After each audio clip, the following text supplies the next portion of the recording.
Hello and welcome to the newscast on this Sunday evening. I'm Daniel Choy for Arirang News. It's one final tug of war between Korea and Japan as they attempt to reach a compromise on Tokyo's bid to list controversial wartime facilities as World Heritage sites. The decision will be made by the World Heritage Committee in a few hours' time in Bonn, Germany. Our Hwang Sung-hee starts us off. Korea and Japan are holding one last round of negotiations before a final decision is reached on whether Tokyo's wartime industrial facilities will be listed as UNESCO World Heritage sites. The World Heritage Committee was expected to decide on Japan's bid on Saturday, but postponed the meeting by a day to give the two neighbors more time to settle their dispute. The 21-member committee, including Korea and Japan, is holding its 39th session in Bonn, Germany. We were told to notify that the review was postponed to 3 p.m. July 6th. Japan's 23 industrial sites include 7 coal mines and shipyards, where nearly 60,000 Koreans were forced into labor during World War II. Seoul is demanding that Tokyo clearly state that these sites were related to its wartime atrocities. The two countries have been locked in negotiations for months. If they're unable to find a compromise by Sunday, the issue will be put to a vote. The 19 other member states are urging Seoul and Tokyo to reach a deal. The result of Sunday's talks is expected to set the tone for Seoul-Tokyo ties down the road. This comes amid efforts by the two neighbors to break the ice in time for the 50th anniversary of the normalization of their diplomatic relations this year. Hwang Sung-hee, Arirang News.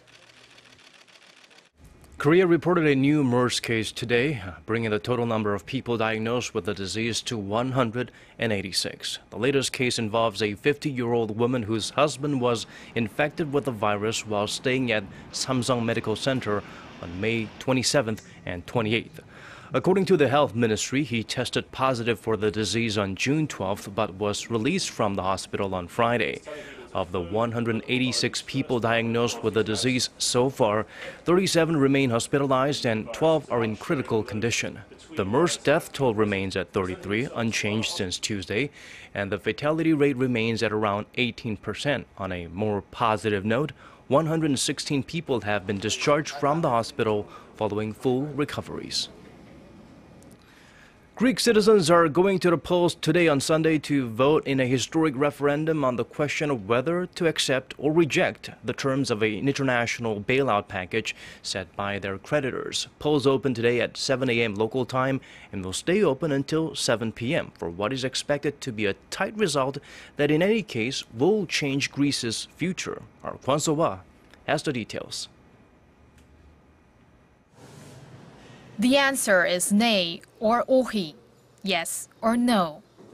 The question, do you approve of the conditions being set by our creditors, namely the European Union, the European Central Bank and the International Monetary Fund?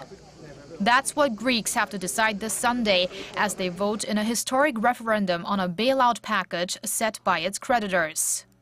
Voting yes means they are willing to accept a series of austerity measures in exchange for rescue loans. Both Prime Minister Alexis Tsipras and Finance Minister Yanis Varoufakis are urging people to vote no, saying that a yes vote would have a disastrous effect on the ailing economy, while a no vote will force their creditors to come up with new bailout terms. But many EU leaders have already said that is not going to happen. Greece missed an IMF loan payment deadline last week, a first for an industrialized country. Its next deadline is on July 20th, when its loan from the European Central Bank comes due. If Athens defaults again, Greece may have no choice but to leave the Eurozone, which no country has done since its creation in 1999. The Greek government has racked up a total debt of 323 billion euros or 360 billion US dollars, excluding private bank and individual debt. 60% of the total is owed to Eurozone countries, with the bulk of it being held by Germany. In the last 6 years, Greece's GDP has shrunk by around 25%. Unemployment is currently at around 26%, and youth unemployment is at over 50%. Early opinion polls have showed that citizens are evenly divided, though most have said they want to keep the euro. The first polling results are expected to come out Sunday evening before voting booths close at 7 p.m. local time. It's expected to be a hard decision for the Greek people as the future of the country and its economy lies in the balance. Kwon So-ah, Arirang News. In the tech realm, Korean conglomerate Samsung Electronics has been named the most reputable technology firm in the United States. According to U.S.-based research firm Reputation Institute, Samsung made a big leap from last year when the tech giant ranked 8th. This year, big names like HP, Microsoft, and Google were also in the top 10. Samsung's arch-rival Apple only made it to the 21st spot, dropping 2 slots from last year. The institute ranks more than 25 companies based on a survey with around 50,000 U.S. citizens on a firm's products, services, innovation, working environment, governance, leadership, and management. Experts from countries involved in the Iran nuclear negotiations have reached a tentative agreement on language dealing with sanctions relief. According to CNN, a source directly involved in the talks said that the sides would declare at a deal signing that sanctions are lifted. However, in reality, that can only happen over time as Iran meets its various obligations. Still, this is the first noticeable sign of progress in these discussions, which have been slow-going. Iran also needs to resolve outstanding issues with the UN's International Atomic Energy Agency. After a meeting with the Iranian president on Thursday, IAEA chief Yukiya Amano said he believes both sides have a better understanding on some ways forward, adding, however, that more work will be needed. Despite hundreds of thousands of Americans brave tight security to celebrate their nation's 239th birthday yesterday with fireworks, music, and parades, professionals who ensure the country's national security were on full alert for possible threats. There were 11 checkpoints along New York City's East River for people seeking to watch Macy's 4th of July fireworks display, which featured more than 50,000 shells. Speaking minutes before the fireworks lit up the night sky over the National Mall, President Barack Obama said U.S. service members make it possible to enjoy the incredible blessings in the greatest country on earth. In other news, over in Istanbul, Turkey, Turkish nationalists protesting China's treatment of Uyghur Muslims attacked a group of Korean tourists, mistaking them for Chinese nationals. AFP reported Saturday that hundreds of angry protesters marched towards the landmark Topkapi Palace carrying flags representing the Uyghurs' homeland. The Korean tourists were attacked outside the palace before they were rescued by riot police. Turkey shares linguistic and religious links with the Uyghurs, who have several community groups in the predominantly Muslim country. Well, today is the third day of the 2015 Gwangju Universiade, and currently Team Korea is in third in the medal standings with 2 gold medals. This year, the team has set its sights on the 25 golds and a third-place finish. Our Kim Hyun-bin brings us this report on the progresses from Gwangju. Games have begun for the 2015 Gwangju Summer Universiade. Some 13,000 athletes from 149 countries are here to compete for the 272 gold medals up for grabs. Team Korea has sent its largest delegation ever, with 516 athletes and officials, partaking in all 21 sporting categories.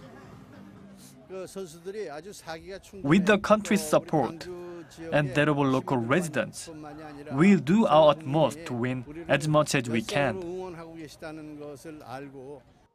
Unfortunately for Korea, the nation's reigning Olympic champion gymnast Yang Hak-sun had to withdraw from the Universiade through injury over the weekend after he pulled out of the floor exercise during the men's team event. Yang has been struggling with the same hamstring injury, which caused him to settle for silver at last year's Asian Games.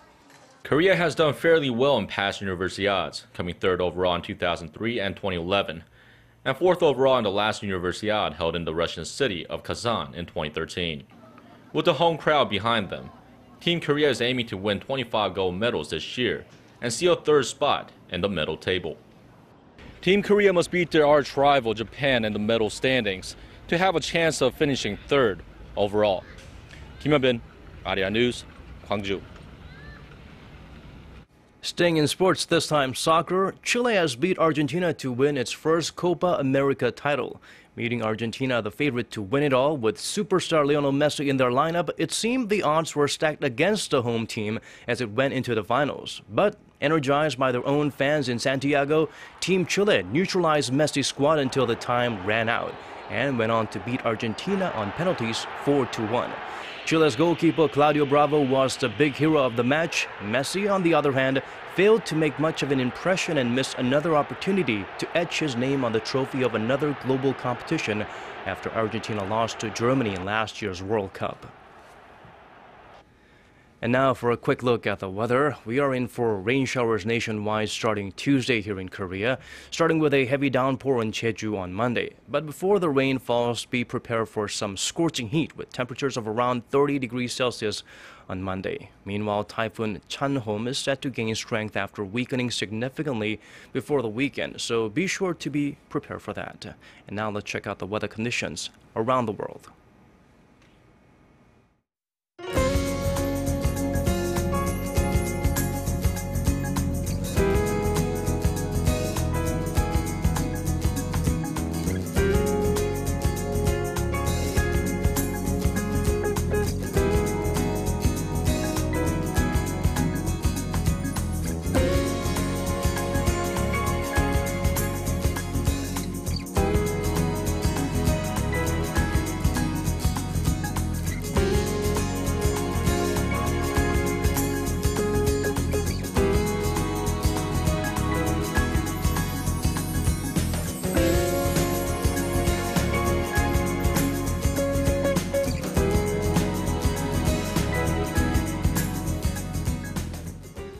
And that's all from us for now, but we have more coming up at 10 p.m. Korea time. Do join us then.